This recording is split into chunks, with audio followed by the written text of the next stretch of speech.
চাচা বলতেছে বাবা দেখো আমার নাম্বারটা কত, একটু মিলাই দাও। বলছে চাচা আপনি কেন আসলেন, অসুস্থ মানুষ? বলছে কেন? তো অসুস্থ আপনি আসবেন কেন? আপনি অসুস্থ থাকার কারণে আমরা তো মানবতাবাদী গো, আমরা মাইরে দিছি আপনারটা। আচ্ছা যাক, তো কাজ করেছে তো এখানে একটু কালি মাই দাও না, বাড়ি গেলে আবার বৌমাকে বান দিতে পারেনি, কালিটা লাগাই দাও।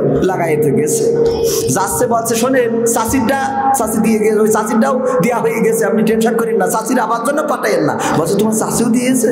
বলছে হ্যাঁ চাষির ভোট হয়ে গেছে।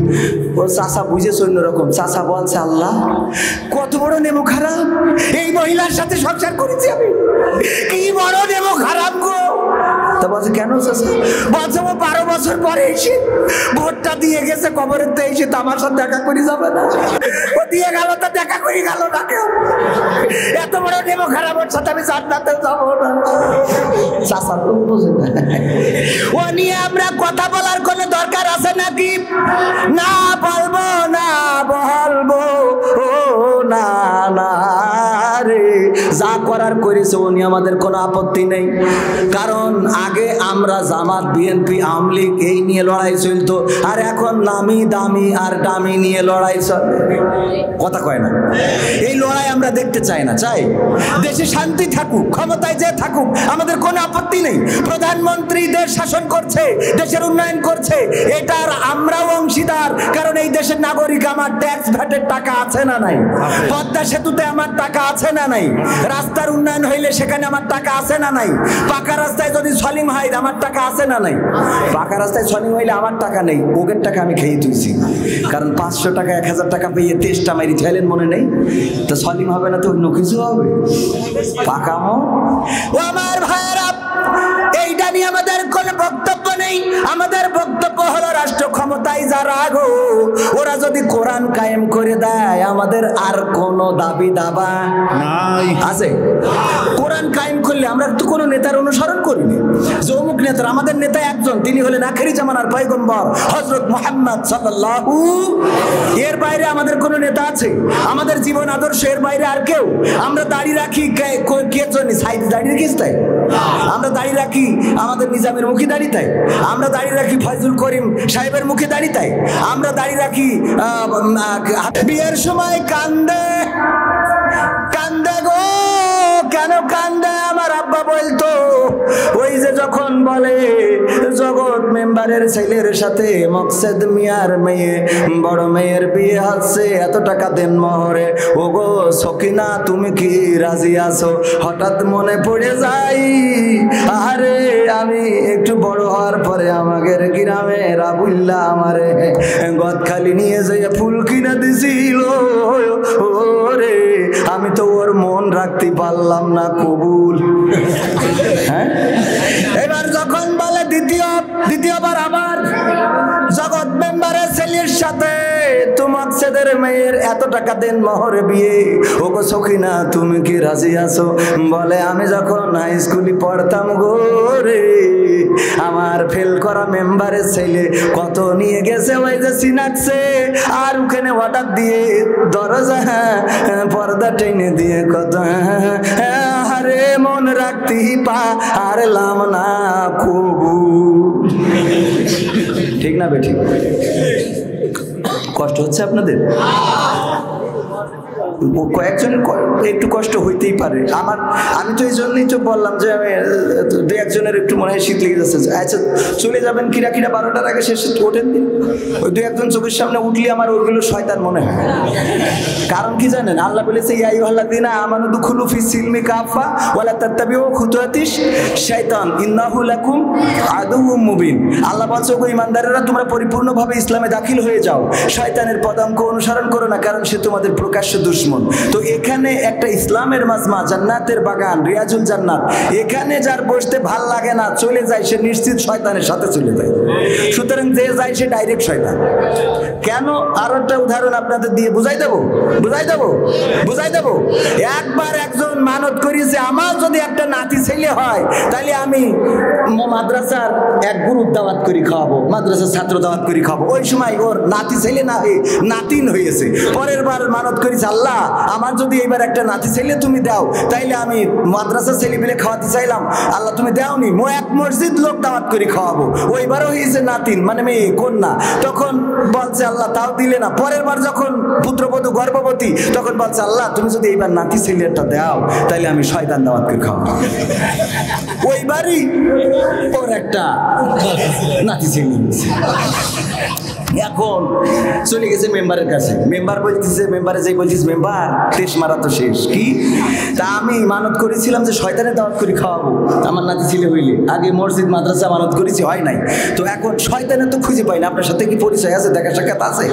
কয় আমি তো কইতে পারবো না, আমি তো ছোট, আমি তো মেম্বার, চেয়ারম্যানের কাছে যাও, ওনার সাথে থাকতে পারে। তো চেয়ারম্যানের কাছে গেছে। চেয়ারম্যান কয় শয়তান খুঁজে লাভ কি, আমি কি কম শয়তান আছে, বাদ দাও। তো আমি আসলে এই ব্যাপারে ফতোয়া দিতে পারবো না, তোমরা ইমামের কোনো হুজুরের কাছে যাও। হুজুরের কাছে গেলে তো আমাদের এই হুজুরের কাছে গেছে, হুজুর বলছে শয়তানের সাথে আমারও দেখা হয়নি কোনোদিন, আমি তা চিনিও না। তো তবে একটা আয়াত পাইছি পবিত্র কোরআনে, সূরা বাকারায় আল্লাহ বলছেন ইয়া আইয়ুহাল্লাযীনা আমানু দুখুলু ফিস সিলমি কাফা ওয়া লা তাত্তাবিউ খুতুওয়াতিশ শাইতান ইন্নাহু লাকুম আদুউম মুবিন। আল্লাহ বলছে যে তোমরা পরিপূর্ণভাবে ইসলামে দাখিল হয়ে যাও, শয়তানের পদাঙ্ক অনুসরণ করো না, কারণ সে তোমাদের প্রকাশ্য দুশমন। তো যখন ওই যে মাহফিল হবে মাহবুবুর রহমানের বাড়িতে, ওখানে মাহফিলে যাওয়ার পরে ওই মাহফিল থেকে মাহফিল শেষ করার আগে যদি কেউ উঠে যায় তাহলে বুঝবেন যে ওর শয়তানে তুলে নিয়ে যাচ্ছে। তার মানে ওর সামনে ইমাম হইলো শয়তান আর ও হইলো ওর সেলা, ওর পাশ পাশ যাচ্ছে। তো ডাইরেক্ট শয়তানের খাওয়াতে তো পারবেন না, এইদের ধরে খাওয়ালে শয়তানের হক আদায় হয়ে যাবে। তাহলে এইবার বোঝেন যে যেটা উঠে যাচ্ছে ওর সামনে শয়তান আছে না নেই? আছে। আর যদি মুতু ধরে যায় ভিন্ন কথা, যদি এরম ধরে যায় ভিন্ন কথা। যাই হোক, তাইলে ওই কথা কি বলছিলাম, এরপরে যখন তৃতীয়বার বলে তখন 3 নম্বর বারে মনে হয় যে আমি কত অমুকের সাথে তমুকের সাথে মনে পড়ে আর কান্দে আর কয় তোরও মন রাখতে পারলাম না। কত বলে না, বলে না? আপনাদের কি মনে হয় এখন যে মেয়েগুলো আমার ছেলেদের সাথে যুবকদের সাথে, এমন কোন যুবক নাই যার সাথে একটা কোনো না কোনো মেয়ের লাইন নাই? সত্য না মিথ্যা? আর 2-1টা বিধবা আছে কাইতে কাইতে বেড়ায়, বিরহের পোস্ট করে যে হুজুর আমার কোনো লাইন হচ্ছে না, ওকে জন্য আমাকে আবার দোয়া করতে হয়। আর আমাকে দোয়ায় যে খুব ভালো কাজ হয় না, এটা হলো ওই যে আমি সাতক্ষীরায় আমার এক ভাই বিয়ের জন্য দোয়া চেয়েছে, দোয়া করতেছি, হওয়া বিয়ে ভেঙে গেছে। এরপরে আবার 100 টাকা দিয়ে দোয়া ছিল, দোয়া করে দিলাম বলে মানে যাক জোড়াতালিতে বিয়েটা হইলো, সে বউটা চলে গেছে। কালকে সাতক্ষীরায় যাবো, বারবার ফোন দেয়, প্রতিদিন একবার করে ফোন দেয় যে ভাই আপনি এসে আবার একটু দোয়া করে দিন, আবার বিয়ে হয় কিনা। বাগেরহাটে গেলাম, বলছে যে হুজুর হাসপাতালের জন্য একটু দোয়া করে দেন, 1000 টাকা দেশ মাহফিলি। দোয়া করে দিছি হাসপাতালের জন্য যে আল্লাহ এই এলাকায় যত মানুষ আছে সব রুগী বানাই দেন, তা না হলে হাসপাতালের ইনকাম হবে কি করে। ওমা পরের দিন থেকে আমার মেসেজ দিয়েছে হুজুর দোয়া করলেন কি আর হইলো কি? করলাম কেন? বলছে যে আজকে পুলিশ এসে আমাকে 1 লাখ টাকা জরিমানা করে। ঠিক আছে, তো বেকায়দা না? তো এই জন্যই যাই হোক, মাঝে মাঝে আবার 2-1টা দোয়া কবুলও হয়। পাবনায় গেলাম, বলতেছে হুজুর আপনি একটু বেশি করে খান। কলাম খেয়ান দেশে বেশি করি, বলছে একটু বেশি করি। বলছে যে আপনি গতবার এসে আমার দোয়া করে দিলেন, 15 বছর ধরে আমার সন্তান হয়নি, গতবার মাহফিলে আপনার কাছে দোয়া চাইলাম, এই বছর আমি আব্বা হয়ে গেছি, আমার যে কি ভালো লাগছে হুজুর। তাই বলছি ভাই আমার দোয়াই হয়নি, খই লাভ নেই। ওই সামনে আরো অনেক হুজুর ছিল, আমি তাকে নিয়ে আর দোয়া করেছি, কার দোয়া আল্লাহ কবুল করিয়েছে এটা আমি, কারণ এক হুজুরের কাছে যাই তো মানসি গ্রামে এক হুজুর এইছে না মাদ্রাসায় পড়ানোর জন্য, তো হুজুরি যাই বলছে হুজুর বৃষ্টি মিষ্টি তো হচ্ছে না, আমি তো পাটের বীজ বুনেছি, চারা হচ্ছে না, তো আমার একটু দোয়া করে দেন যেন পাটের ক্ষেতটায় আল্লাহ একটু বৃষ্টি দেয়। তো হুজুর মনে করছে আমার দোয়া আছে জোর, তা তো জানি, বলছে ক্ষেত কোনটা, তো দেখাই দিয়েছে। পরে রাত্রি ছাত্রকে সব উঠে নিয়ে যে এক পুকুরতে কলসি ভরি ওই ভুই ভিজে আইছে। তো ভিজে দিয়ে আসলি পরের দিন সকালে মানসি যেই দেখে যে পাট ক্ষেত উনার একজনের ভিজে আর সব শুকনো, কয় তোর এটা ভিজে আমাকে তা শুকনো কেন? কয় আমি ওই হুজুরির কাছে দোয়া চাইছিলাম। বলছে হুজুরির আমার বউ তো মুরগি জবাই করি, গিলে পুন্টি তারপরে যা কিছু আছে এগুলো সব তো হুজুরের খাওয়ায়, তো এইগুলো হুজুর খাওয়ার পরে আমাকে জন্য দোয়া করিনি, খাই তোর দোয়া করিছে। হয়েছে, ওরা সবাই চলে গেছে। হুজুর আমরা সবাই খাওয়াই, আপনার ফুসফুসে কিডনি মুরগি সব খুলি আপনারই খাওয়াই, আমরা খাই না। আর এইগুলো খেয়ে তো আপনি একজনের জন্য দোয়া করেছেন, এ কি মানা যায়? আমাদের পাতের ভুঁই জন্য দোয়া করেননি কেন? আমাকে জন্য দোয়া করে যেন আল্লাহ একটু ভুঁইটা ভিজে দেয়। এই বইলে তো চলে এসে হুজুর দোয়া করবে কি? পরের দিন সবাই যেই দেখে মাঠ শুকনো, তো তাড়াতাড়ি করে হুজুরের কাছে গেছে যে হুজুর ওনার জন্য দোয়া করিল বৃষ্টি হইলো, আমাকে জন্য দোয়া করিস তা বৃষ্টি হয়নি কেন? যেই দেখে হুজুরও নেই, ছাত্ররাও নেই, মানে গড়ে সব গুছাই নিয়ে চলে গেছে। এগে যদি এইভাবে দোয়া করতে থাকি তাহলে পড়াইনো হবে না, খালি দোয়ার পরে থাকা লাগবে। বুঝেননি? হুজুর অমুক হুজুর ওয়াজ করে কত মধুর সুর, কবরেতে গেলে পাবো ৭০,০০০ হুর। অনেক দোয়া আছে পড়লে কোটিতে সওয়াব, সারা জীবন পাপ করিলেও পেয়ে যাব মাপ। বাপ দাদার নাজাত দিতে করেছি ৪০, আমার বেলায় ৪টা গরু গোয়াল ঘরে পোষা। আমিও ভাই কিছুটা জানি, মানি না তা না, ছোটবেলায় শিখেছিলাম আলিফ বা তা সা। তাই রাজনীতি চলবে না ও হুজুর, রাজনীতি চলবে না, তাই রাজনীতি চলবে না ও ভাই, রাজনীতি চলবে। এবার বলছে হুজুর শোনেন, আপনি মনে করছেন আমরা ইসলাম মানি না, মানি, শুধু জানি তা না, মানিও। বললাম কি মানেন? বলছে হুজুর মিলাদ করি, কিয়াম করি, যাই বাবার মাজারে, হয়তো একটু বিড়ি টানি এক ঝালা নিজামপুরীর বাজারে। আছে না নাই? মিলাদ করি, কিয়াম করি, যাই বাবার মাজারে, হয়তো একটু বিড়ি টানি সারসারো বাজারে। ফজর নামাজ হয় না পড়া, থাকি তখন নিদে, আল্লাহর কিরে হয় না কাজা, নামাজটা ২ ঈদে। নিয়মিত চেষ্টা করি পড়তে জুম্মা নামাজ, সেদিন শুধু হয় না পড়া, যেদিন থাকে কাজ। ৩টা জুম্মা করলে কাজা, মুসলিম থাকে না, এই হাদিসটা ভালো করে আমার আছে জানা। তাই রাজনীতি চলবে না ও হুজুর, রাজনীতি চলবে না, তাই রাজনীতি চলবে না ও ভাই, রাজনীতি চলবে। এবার বলছে হুজুর শোনেন, শুধু এই জায়গায় শেষ না, আরো কথা আছে। আমি বললাম কি কথা? বলছে হুজুর আরো কি করি? সেই শেষেরটা কি করে জানো? দেখো আমি সে ভুলে গেছি। হুজুর কি যেন করে রে, মনে পড়ছে না রে। আচ্ছা দেখো দিন এই ইউটিউবাররা আমার আবার তেজ মেরবে না, এই জায়গায় কি বসাই দিবে না, এই সেই গানটা কই বের করে দাও দিন সজল।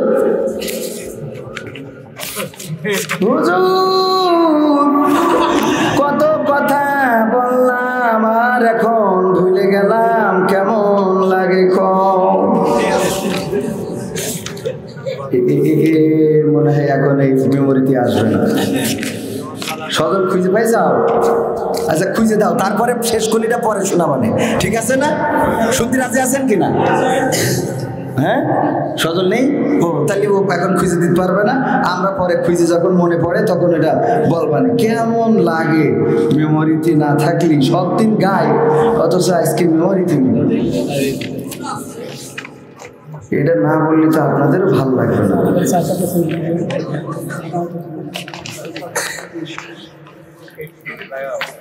হ্যাঁ পাইছি। হুজুর কোরআনে সব পড়ে, ওই যে মানে প্রতিদিন পড়ে, নিয়মিত পড়ে, কিন্তু কোরআনে যে কি আছে এটা তো বোঝার দরকার আছে না? না বোঝার কারণে কি করে বলতেছে হুজুর জিহাদ মিহাদ কোথায় আছে দেখিনি কোনখানে, দরগা পীরের মাজার আমার অনেক বেশি টানে। কথা কয় না, ঠিক আছে? জিহাদ কোথায় আছে কোরআনে খুঁজে পাইনি, এই জন্য কোথায় যায়? দরগায় যায়, মাজারে যায়, মাজারের কাছে কাছে যেয়ে মাথা নত করে, সিজদা করে, সেখানে যেয়ে বলে বাবা একটু বাঁচাইও। ভোটের আগে মাজারে যেয়ে দোয়া নিয়ে আসে, আছে না নাই? ভোটের আগে মাথায় টুপি পরার মতো নেতা আছে না নাই? আর ভোট হয়ে গেলে টুপিওয়ালা যারা তাদেরকে ধরে কারাগারে ভরার মতো নেতা আল্লাহর জমিনে আছে না নাই? আপনাদের এলাকায় নেই, কিন্তু অন্য এলাকায় আছে। হুজুর জিহাদ মিহাদ কোথায় আছে দেখিনি কোনখানে, দরগা পীরের মাজার আমার অনেক বেশি টানে, সেথায় গেলে শর্টকাটে ভাই জান্নাত পাওয়া যায়, পরকালে তরাই নেবে চিন্তা তেমন নাই। পীর সাহেবের কাছে মুরিদ আমি আমার নেতা, বছর বছর নাজরানা দি আমি আবার সেথা, হইলে ওরস কোনোভাবে মিস তো করি না, ওখান থেকেই আল্লাহ রাসূল হয়েছে জানা। তাই রাজনীতি চলবে না ও হুজুর, রাজনীতি চলবে না, তাই রাজনীতি চলবে না ও হুজুর, রাজনীতি চলবে না। এরকম বলার মতো মানুষ আছে না নাই? জিহাদ কোরআনে কেন খুঁজে পাই নাই? কারণ কোরআন বোঝে, কথা কয় না, বোঝে না। উদাহরণ দেয় আমাদের আব্দুল্লাহ আল আমিন ভাই, এই উদাহরণটা না দিলে ওয়াজটা কমপ্লিট থাকে না। সেই উদাহরণটা হলো আব্দুল্লাহ আল আমিন ভাই বলছে এক মসজিদের ইমাম সাহেব ছিল একটু খুড়া ন্যাংড়া। আপনারা কি খুড়া বলেন না? খুড়া তো বোঝেন, যশোরের মানুষ। খুড়া আর একজন মুসাল্লি ছিল, সে একটু কানা, চোখে কম দেখে। আপনাদের তো চোখে কম দেখে, এর মানুষই কানা বলে, আর ইমামরা একটু খুড়া বলে। তো এই দুইজনে তর্ক করতেছে, একজন বলছে ইন্ডিয়া ভালো খেলে, আর একজন বলছে ভারত ভালো খেলে। দুইটাই এক জিনিস হয়ে গেল না? অনেকেই ধরতে পারিনি, দেখি যাও একটু মন দিয়ে শুনবেন, তাহলে ধরা যাবে। বলছে অস্ট্রেলিয়া ভালো খেলে, আর একজন বলছে ইন্ডিয়া ভালো খেলে। ইমাম ইন্ডিয়ার পক্ষে, মুসাল্লি হলো অস্ট্রেলিয়ার পক্ষে। দুইজনে তর্ক করতে করতে মাগরিবের আজান হয়ে গেছে, বলছে চলো তর্ক বাদ, নামাজ পড়ে আসি। মসজিদে যেয়ে নামাজে দাঁড়াইছে, দাঁড়ানোর পরে ইমাম সাহেব তেলাওয়াত করতেছে, ওয়া কানা মিনাল কাফিরিন। কানা বলছে হুজুর তো জমের খারাপ। ক্রিকেট খেলা নিয়ে তর্ক হইলো চার দোকানে, আর নামাজের মধ্যে এসে বলছে ওয়া কানা মিনাল কাফিরিন, আমি কানা কাফে। আচ্ছা হুজুর আজকে মাফ করে দিলাম, এরপরে যদি কোনোদিন বলেন তাইলে আমি কিন্তু মাফ করব না। আজকে আপনি আমাদের গ্রামের হুজুর, মসজিদের হুজুর, আপনার সম্মানে মাফ। এরপরে আবার যেদিন তেলাওয়াত করেছে ওয়া কানা মিনাল কাফিরিন, কানা বলছে হুজুর আমার ধৈর্য বেনাপোলের বর্ডার ছাড়াই ভারতে ঢুকে গেছে, আর সম্ভব না। আমি ধৈর্য ধরেছিলাম যে আপনি আমার এলাকার মেহমান, আমার ইমাম, আপনি বলেছেন আগের দিন, আমি মন খারাপ করিনি। আর ক্রিকেট নিয়ে কতবার আমার কাফের বানাবেন? আপনার তো ইমাম মানুষ পড়ার অধিকার আছে রে, আমি মুসাল্লি, আমারও লুকমা দেওয়ার অধিকার আল্লাহ দিয়েছে। আপনি বললেন ওয়া কানা মিনাল কাফিরিন, আমি লুকমা দিয়ে বলছি আল্লাহু আকবার, ওয়া খুড়া মিনাল ফাসিকিন। আমি কানা কাফের হইলে তুমি খুড়া ফাসিক। তার মানে ও কি বুঝেছে কোরআনের আয়াত? বুঝতে পেরেছে? বোঝে নাই, বোঝে নাই রে। যদি বুঝতো তাইলে এই খুড়া মিনাল ফাসিকিন বলতো। অনেকেই আছে বোঝে না কোন জায়গায় কি বলতে হবে।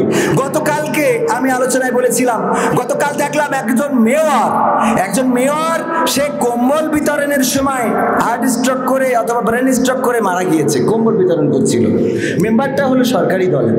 তো বিরোধী দলের লোক যারা, তারা ওখানে ইন্না লিল্লাহ না পড়ি সব আলহামদুলিল্লাহ পড়তেছে। এটা কি ভালো কথা? এটা ভালো কথা না।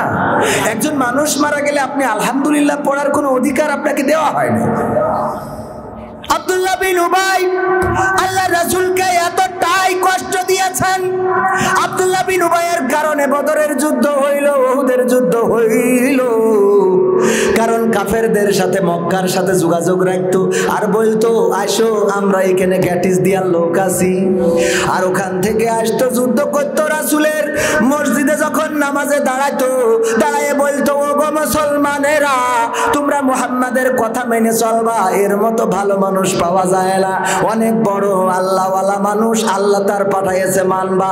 আর বাইরে যাইয়ে বলতো রে ওর কিন্তু জেলে না ঢুকালি হবে না। কথা কি বোঝা গেছে? এই কথা বলে বেড়াইতো, সামনে বলতো নৌকা, পিছনে যাই টিরা। বোঝা গেছে? মানে উদাহরণ বুঝাই দিচ্ছি আপনারা, উদাহরণ, এটা আবার রাজনীতিতে নেওয়ার দরকার নেই। খেলা হওয়ার হয়ে গেছে, যা হওয়ার ছিল হয়েছে, সুতরাং কে আর এটা নিয়ে রাজনীতি করা যাবে না। মনে থাকবে, এটা নিয়ে আর কোন রাজনীতি করা যাবে? যা হওয়ার তা তো হয়েছে।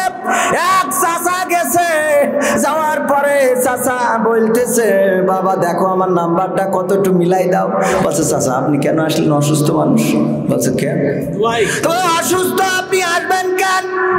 আপনি অসুস্থ থাকার কারণে আমরা তো মানবতাবাদী গো, আমরা মেরে দিছি আপনারটা। আচ্ছা যাক, তো কাজ করেছে তো এখানে একটু কালি মাই দাও, না বাড়ি গেলে আবার বৌমাকে বাঁধ দিতে পারেনি, কালিটা লাগাই দাও। লাগাইতে গেছে, যাচ্ছে বলছে শোনেন চাষিরটা, চাষি দিয়ে গেছে, ওই চাষিরটাও দেওয়া হয়ে গেছে, আপনি টেনশন করেন না, চাষির আবার জন্য পাঠাইয়েন না। বলছে তোমার চাষিও দিয়েছে?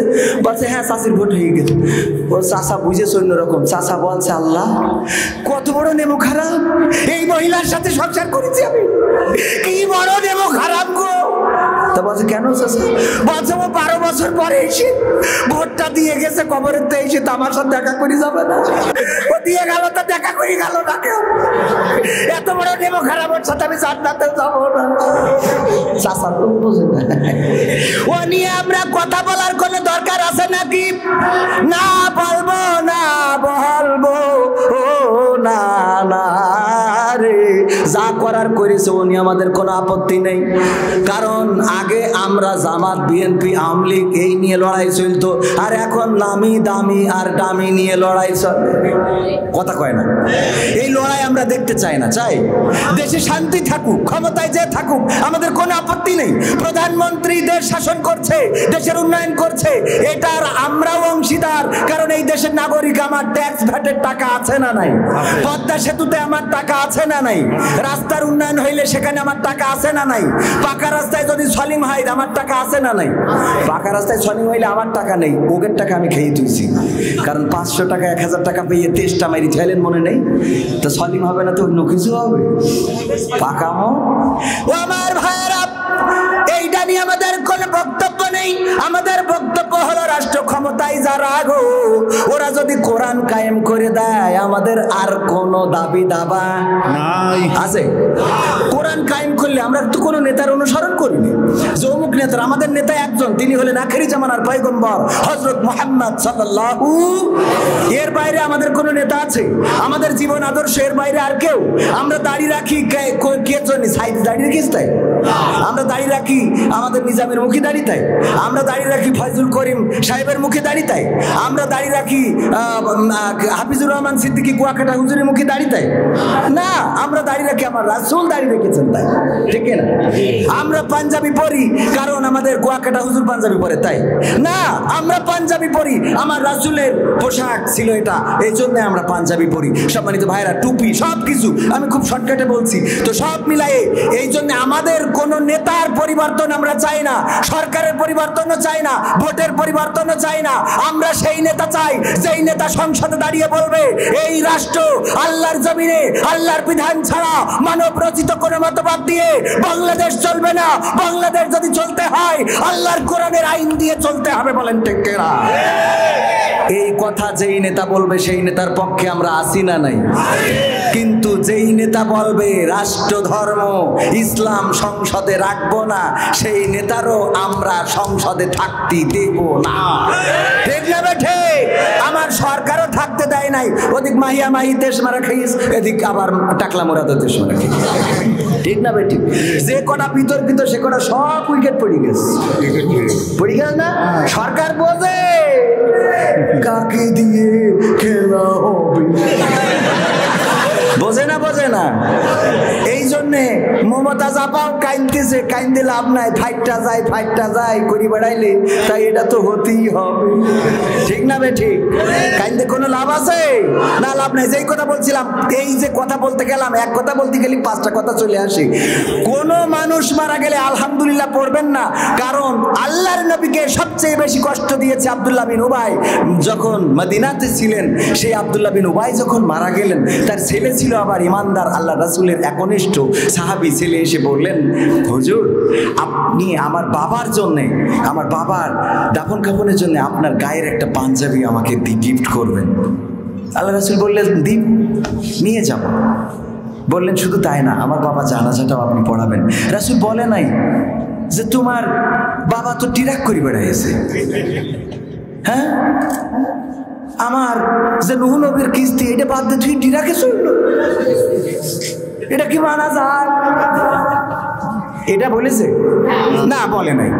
আল্লাহ রাসূল বললেন, ওগো আমার সাহাবী, তুমি চাইলে যাবা আমি দেব, তুমি বললে তোমার বাবার জানাজা পড়াতে আমি যাব, যাও জামা নিয়ে যাও। জামা নিয়ে গেল, জানাজার সময় হয়ে গেল গো। আল্লাহ রাসূল রওনা করলেন। ওমর রাদিয়াল্লাহু তাআলা আনহু খুব রেগে গেলেন, আল্লাহ রাসূলকে টান দিয়ে ধরলেন, ওগো রাসূল একটু দাঁড়ান, আপনি কি সত্যিই যাবেন তার জানাজা পড়াইতে? আল্লাহ রাসূল বলল, কেন যাব না, আমি তো দয়ার নবী, মায়ার নবী। আল্লাহ আমাকে পাঠিয়েছে, আমাকে নবী করে পাঠিয়েছে শুধুমাত্র তোমার জন্যে, আবু বকরের জন্য, বেলালের জন্য নয়, আমাকে বিশ্বের জন্য রহমত করে পাঠিয়েছেন। আল্লাহর হুকুম যতক্ষণ না আসে রে, আল্লাহ যদি বাধা না দেয়, তাইলে আমি তার জানাজা পড়ানো থেকে বিরত থাকবো। আল্লাহর নবীকে ওমর রাদিয়াল্লাহু তাআলা আনহু বললেন, যদি আল্লাহ আপনাকে বাধা না দেয় তাহলে আমি সন্দেহ করি আপনি আসলে আল্লাহর রাসূল কিনা। কারণ যেই আব্দুল্লাহ বিন উবাই আপনাকে এত কষ্ট দিল, সেই আব্দুল্লাহ বিন উবাইয়ের জন্য আপনি দোয়া করবেন, সেই আব্দুল্লাহ বিন উবাইয়ের জন্য আপনি ফরিয়াদ করবেন, মুনাজাত করবেন, এটা তো আমি অন্তত মানতে পারছি না। আল্লাহর নবী রওনা করলেন, যখন যাচ্ছেন আয়াত নাজিল হয়ে গেল, রাসূল ব্যাক চলে আসলেন, জানাজাটা পড়ালেন না। আল্লাহর রাসূল সাহাবীদের বললেন, ওগো আমার সাহাবীরা, আল্লাহ বলেছেন যদি 70 বারেরও বেশি বার তার জন্য হাত তুলি তাও কবুল করবে না। আল্লাহ যদি 70 বার লিমিট করে দিতেন তাইলে আমি 71 বার তার জন্য দোয়া করতাম। আল্লাহু আকবার বলবেন না? 70 বার যদি লিমিট করে দিত তাইলে আমি 71 বার দোয়া করতাম তার জন্য, যে আল্লাহ আমি 71 বার দোয়া করলাম, তুমি ক্ষমা করে দাও। এই ছিল আমার রাসূলের জীবন আদর্শ।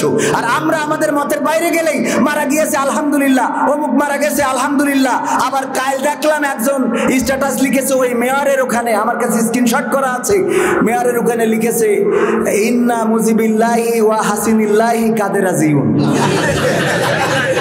চিন্তা করতে পারেন, কোরআনের আয়াতকে বিকৃত করে ফেলেছে। নাউজুবিল্লাহ বলবেন না? নাউজুবিল্লাহ। কোরআনের আয়াত বিকৃত করার স্পর্ধা কাউকে দেয়া হয় নাই। এত বড় স্পর্ধা তোমাকে কে দিল যে আল্লাহ যে আয়াত নাজিল করেছেন সেটাকে তুমি বিকৃত করে উপস্থাপন করবা? আপনি এটাকে ছেলে খেলা মনে করেন না। বিরোধিতা করতে যে আপনি কোরআনকে বিকৃত করে ফেলছেন, কোরআনের আয়াতকে বিকৃত করে ফেলছেন, এটা কত বড় জঘন্য কাজ আপনি করছেন, এটা কি একবার চিন্তা করেছেন? আল্লাহর কালামকে আপনি অপমান করেছেন। সত্য না মিথ্যা? আল্লাহর কালামকে আপনার সাথে ব্যবহার করার কোনো সুযোগ আছে? কোনো সুযোগ নাই। কোরআনের সাথে যারা করবে দ্বন্দ্ব তাদের সাথে কবু হবে না আপোষ। কথা কয় না? কোরআনের সাথে যারা করবে দ্বন্দ্ব তাদের সাথে কবু হবে না আপোষ। জেল জুলুম হলেও হবে, জেল জুলুম হলেও হবে, বিবেকের কাছে তবু রব নির্দোষ। আমার রবের কাছে রব নির্দোষ, মহান প্রভুর কাছে রব নির্দোষ। কোরআনের সাথে যারা করবে দ্বন্দ্ব তাদের সাথে কবু হবে না। কোরআনের কথা যারা বলে যায় আজ তাদের দমাতে কত ফন্দি, কাউকে ধরে নিয়ে দিচ্ছে ফাঁসি, কাউকে রেখেছে আজ বন্দি। ঠিক না বেঠে? জোরে বললে কি ভয় করে? বাতিলের ভয় কি আছে?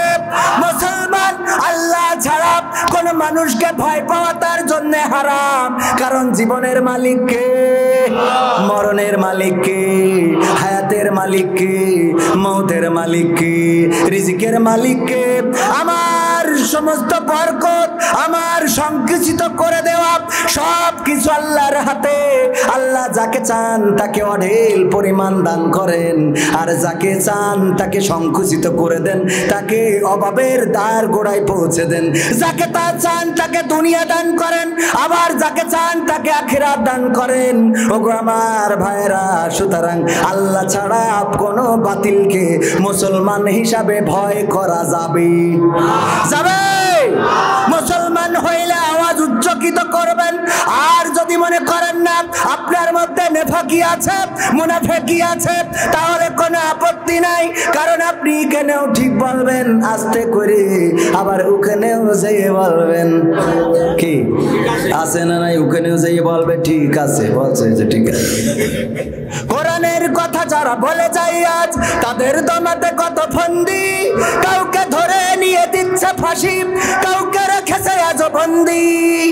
হক কথা বললেই জ্বলে জায়গা, কোরআনের কথা সইতে পারে না। হক কথা বললেই জ্বলে জায়গা, কোরআনের কথা সইতে পারে না। জানি না তাদের আমাদের পরে কেন এত আক্রোশ। জেল জুলুম হলেও হবে, জেল জুলুম হলেও হবে, বিবেকের কাছে তো পুরব নির্দোষ। আমার রবের কাছে রব নির্দোষ, মহান প্রভুর কাছে রব নির্দোষ। কোরআনের সাথে যারা করবে দ্বন্দ্ব, তাদের সাথে কবু হবে না। কোরআনের কথা আজ বলতে গেলে আসছে বাধা কত ভাবে।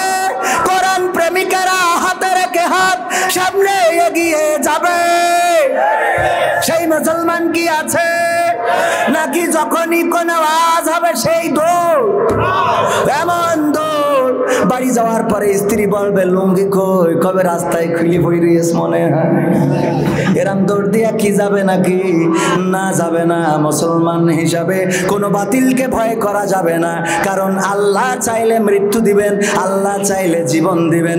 আল্লাহ রাব্বুল আলামিন বলেছেন, বলো ইন্না সলাতি ওয়া নুসুকি ওয়া মাহইয়ায়া ওয়া মামাতি